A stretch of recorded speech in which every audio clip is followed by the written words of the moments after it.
얼마 전에 WHO에서 발암인자 2B군에 인공감미료 아스파탐을 추가한다고 알려졌습니다. 아스파탐은 합성 감미료인데 칼로리는 없으면서 설탕보다 200배나 단맛을 내고 맛은 설탕과 꽤 유사해요. 그래서 현재는 무설탕, 0칼로리 이런 음료는 물론 간식, 술에도 들어가고 그야말로 온갖 곳에 다 쓰입니다. 제로콜라는 코카콜라 기준으로 매년 2자리 가까운 매출 상승을 보이고 있어요. 코카콜라의 최근 성장을 제로콜라가 견인하고 있는 중입니다. 한국도 예외가 아니죠. 음식점에서 제로콜라를 찾는 사람들이 4분의 1을 넘었다고 조사된 게 이미 한참 전이에요. 여담이지만 제로콜라 납품가가 약간 비싸다고 사람들이 찾거나 말거나 끝까지 제로콜라를 안 들여놓는 업주 여러분들은 이제 시대가 바뀌고 있다는 걸 인지하십시오.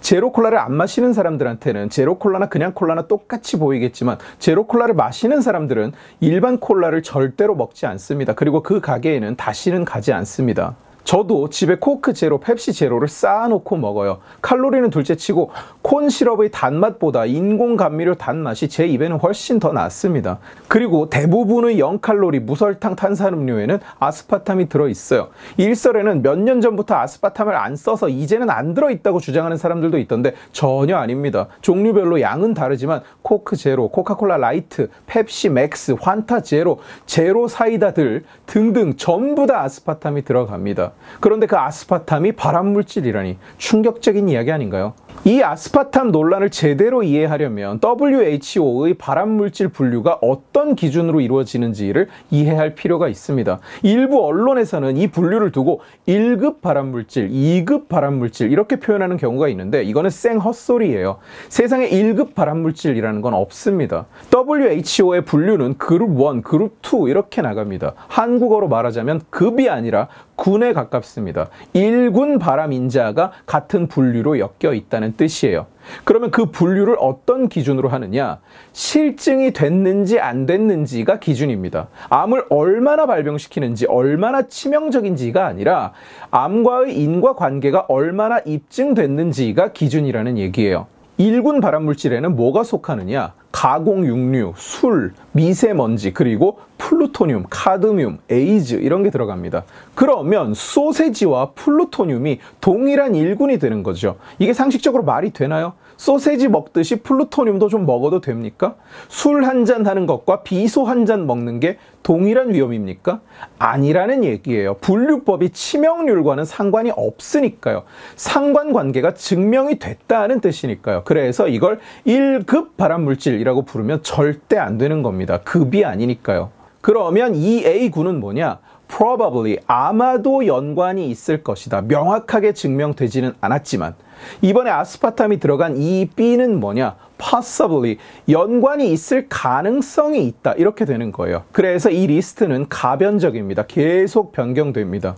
아스파탐과 같이 이 B군에 들어있는 것들을 보면 고사리, 나프탈렌, 알로에베라잎 추출물, 이거 보습이나 일광화상 막는다고 애들한테도 막 바르는 거죠. 그리고 김치도 들어가요. 아시아 지역의 절임 야채류가 전부 다 들어있으니까요. 이 B보다 높은 등급, 이 A에는 뭐가 포함되느냐? 교대 근무, 미용실 업무, 소고기, 돼지고기, 야근, 그리고 뜨거운 음료. 원래 커피가 이 B군이었습니다. 그러다가 삭제되고 대신 이 A군에 65도 이상의 음료 전체가 들어갔어요. 홍차, 녹차, 뜨거운 아메리카노 전부 다 이 A군 발암인자입니다. 같은 논리로 뜨거운 찌개 국물, 국 전부 이 A군 발암인자라고 볼 수도 있겠죠. 게다가 WHO에서 이야기하는 아스파탐 안전 기준은 몸무게 1kg당 하루 40mg, FDA 권장은 50mg인데 kg당 40mg이면 몸무게 60kg 기준 2400mg을 먹어도 안전하다는 얘기입니다.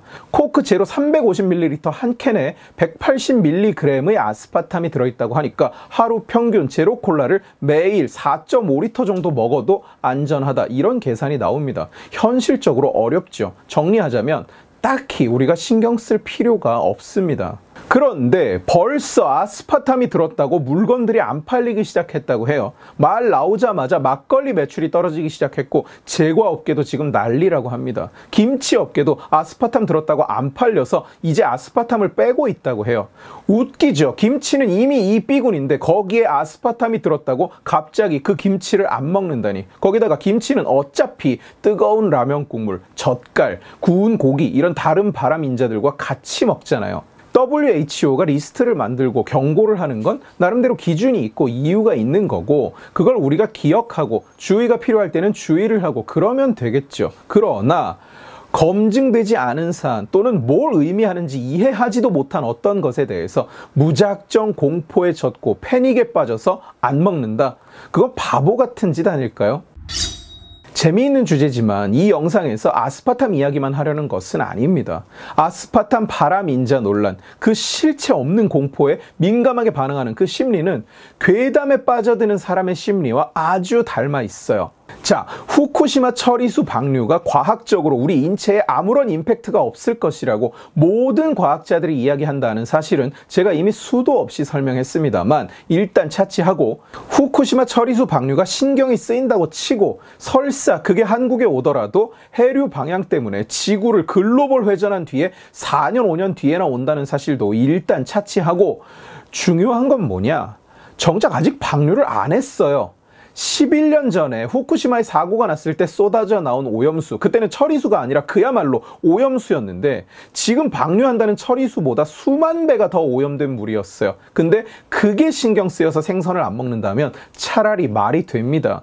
그러나 그건 이미 지난 11년간의 계측 결과 한국 바다에는 전혀 방사능 수치 변화가 없었다는 게 이미 입증된 상태고 이번 방류가 신경 쓰여서 생선을 안 먹는다? 아직 방류를 안 했다니까요. 어제 노량진 수산시장에 갔었습니다. 1층 전체에 손님이 11명 있더라고요. 통로 전체에 저 빼고 손님이 한 명도 없고 상인들만 있는 곳도 있었어요. 왜? 후쿠시마 오염수 때문에? 방사능 때문에? 아직 방류가 안 됐다니까? 방류가 안 됐는데 생선 매출이 왜 줄어듭니까? 이상하죠? 제가 2014년쯤에 이런 칼럼을 써서 기고했던 적이 있습니다. 한국 사회는 항상 가장 큰 절망을 찾아다닌다고요. 우리 사회는 늘 사안에 대한 가장 큰 공포와 절망을 요구하고 또 그것만 받아들입니다. 사회 전체가 늘 더 큰 공포를 찾아서 헤매는 거예요. 반드시 가장 비관적인 의견에 솔깃해합니다. 광우병 위험하지 않다 설명해도 못 받아들여요. 통계, 과학, 의학 뭘 가지고 설명해도 안 받아들여집니다. 그런데 한국인의 95%가 이 병에 걸려서 뇌에 구멍이 송송 난대 이러면 갑자기 그건 온몸으로 받아들여요. 근거가 뭐냐? 번역 조작, 수치 조작이었습니다. 그런데 상관없어요. 그냥 그게 더 무서우니까 그걸 믿습니다. 예를 들어서 위험도가 0, 1, 10, 30, 50, 95라고 이야기가 갈리면 한국 사람들은 뭐만 받아들일까요? 다들 이미 아시잖아요. 95만 이야기하겠죠. 만약에 PD 수첩이 95%라고 했는데 그 다음 주에 추적 60분이 98%라고 이야기하면 95%라는 숫자는 어느새 묻혀버릴 겁니다. 다들 98이라고 이야기할 테니까요. 개개인한테 물어보면 어떨까요? 그렇게 말을 할까요? 절대 아니겠죠. 야, 너는 과학을 못 믿냐? 과학 믿지, 알지. 그런데 누군가는 그게 아니라는데, 이재명이 그게 아니라는데, 더 심하다는데, 중어중문학과 나온 원자력 전문가가 우리 다 암 걸려서 죽는다는데, 그러면 한국 사회는 괴상하게도 거기에 혹해요. 거기에 휩쓸려요. 이유가 뭐냐? 단 하나입니다. 그게 더 큰 공포니까. 한국 사회의 괴담이 전부 그렇게 생산되는 거예요. 가장 공포스러운 것만 찾아다니니까. 그리고 그것만 기억하고 그것만 믿으니까. 과학보다 절망을 요구하고 과학보다 공포를 믿는 겁니다. 그러니 민주당 같은 괴담파리들이 득세를 할 수밖에요. 그러니 광우병 괴담, 사드 괴담, 그 배 괴담, 이제 방사능 괴담까지 사회가 괴담으로 바람잘 날이 없는 거죠. 그러니 광우병 괴담을 퍼뜨린 사회의 그 암적인 놈들이 지금도 의원 임내, 시장 임내, 도지사 임내 하면서 반성과 사과는커녕 다음 괴담을 찍어내고 있는 겁니다. 어차피 지금 방사능 괴담은 몇 년 있으면 다 골로 갑니다. 왜냐? 우리 바다는 부표를 촘촘히 바둑판처럼 띄워서 방사능 측정을 하고 있어요. 11년 전에도 변화가 없었는데 지금 변화가 생길 리가 없습니다. 그러면 민주당이 그때 가서 반성할까요? 감옥에 있는 이재명이 사과 편지라도 한 통 보낼까요? 천만에 그때는 다른 괴담을 만들고 있겠죠. 한동훈 대통령을 욕하면서. 이거 그냥 예를 든 겁니다. 민감하게 반응하지 마세요. 제가 영화 맨 인 블랙 대사를 종종 인용합니다. 개인은 똑똑하지, 그러나 군중은 멍청하고 공포에 쉽게 빠지고 위험한 짐승이야. 공포에 탐욕을 부리는 이런 성향이 대다수의 한국인에게서 나타납니다. 그것 때문에 매번 엄청난 사회적 비용이 발생해요. 광우병 난동, 사드 난동 전부 다 우리 사회에 거대한 빚덩어리를 남긴 겁니다. 이제 후쿠시마로 주제가 바뀐 것뿐 내용은 정확하게 똑같아요. 선동하는 표파리 정치인들, 오로지 사회 혼란이 목표인 반국가 세력들, 그리고 평생을 괴담을 찾아서 전국 방방곡곡을 헤매는 한국인들, 이 셋이서 영원히 끊기지 않는 괴담 드라마를 직접 기획하고 연출하고 제작하고 시청까지 하고 있는 겁니다. 오늘 아침에 어떤 언론 기사가 후쿠시마 이슈 때문에 동남권 해안선을 따라서 윤 대통령 지지율이 급락했다고 보도했어요. 아시다시피 한국 여론조사는 일단 숫자만 뽑아놓고는 그 결과를 그냥 난립하는 여론조사 기관이나 언론사, 기자가 지 입맛대로 해석을 갖다 붙이는 거라서 그런 해석은 아무런 의미가 없습니다만 한번 생각해 봅시다. 윤 대통령의 대응을 문제 삼는다? 무슨 대응이요?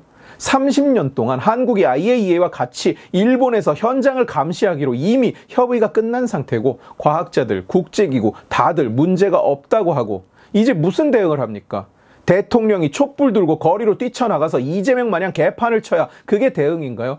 어차피 한국 대통령이 결정할 수 있는 게 지금 아무것도 없어요. 그냥 이재명이 만들어낸 공포를 윤석열 보고 해결해내라고 억지를 쓰고 있는 것 뿐이죠.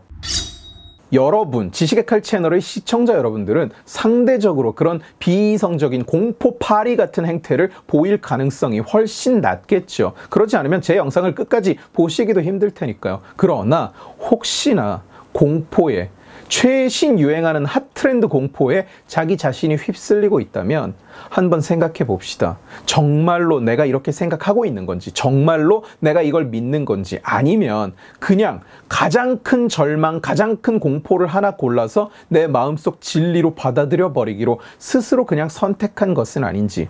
그리고 주변 사람들에게도 그 사실을 알려줍시다. 너는 지금 그 심리가 발동 중일 뿐이라고요. 여기서 한층 더 무서운 이야기 한 개만 던져주면 너는 바로 그걸 믿기 시작할 거라고 말이죠. 오늘 지식의 칼은 여기까지입니다. 재미있게 보셨으면 지식의 칼 채널을 구독해 주시고 이 영상을 주변에 공유해 주세요. 여러분들이 공유해 주시면 설득은 제가 하겠습니다. 고맙습니다.